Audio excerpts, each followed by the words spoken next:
All right, so at this point, you might be wondering about the showing process and how to even initiate that. Like, if you find a house you like, how do you go see it? You know, you always see on Zillow or Redfin or Realtor, or those websites where it says request a tour. So that's what you do, right? No, we don't do that. So when you hit that, that was aggressive, I'm sorry. So when you hit that button, one thing you've got to remember is that when you press that little request a tour button on one of those websites, what it does is immediately sends a notification to an agent who's paying that platform for leads, and you are the lead. So just remember that.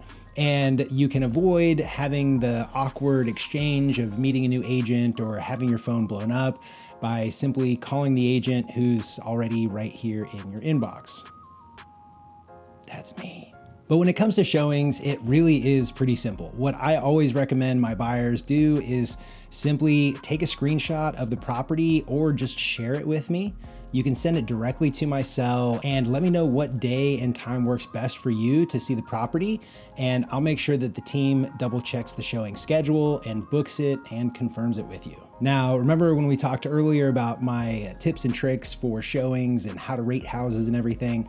Well, this is really where all of that comes in. So just to reiterate some of those tips, when you go look at a home, remember, open up a note on your phone, take a picture of the exterior, type the address, and then as you go through the home, you're gonna take pictures of things that really stand out to you that you like, as well as things that you don't like. And you're gonna input those into the note and then just put a little blurb in there. And then later on, when you're looking through those pictures, the photos will stimulate your memory and you'll be like, oh yeah, that's right, I didn't like that. Or, oh, that's right, I really liked that. And it allows you to keep these houses separate mentally and really just focus on the pros and cons of each. And of course, don't forget my rating tip. You're gonna rate these houses on a scale of 1 to 5. 1 being, let's get the hell out of here. And 5 being, this is my dream house. I'll sign a contract right now, put it in front of me. Now, as far as how many homes to see in a day, well, I mean, there isn't really a limit other than how many you can physically get to in one day. And I've done as many as 12 or 13 in one day with one set of buyers, but I don't recommend that. 1, it's physically and mentally exhausting. 2, it inevitably ends up being a mess because you're gonna have one that for some reason cancels, or one that goes pending and you've got to reschedule and find another one to fill its time slot, or you hit traffic or this or that. It just gets really difficult trying to manage anything more than really about 5 or 6 showings. That's about the most that I would want to do in a day, or the most that I would recommend that we do in a day.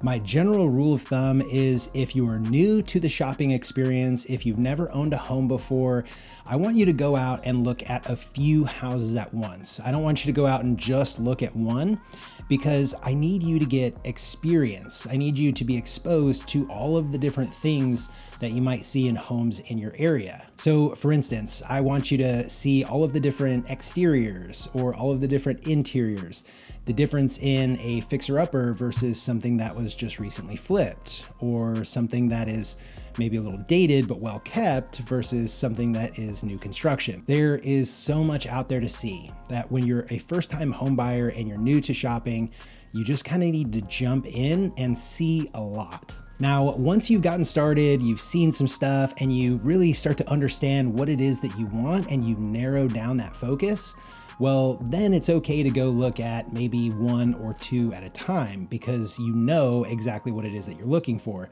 So inevitably, when you see one online that's checking all your boxes, it probably is actually checking all your boxes.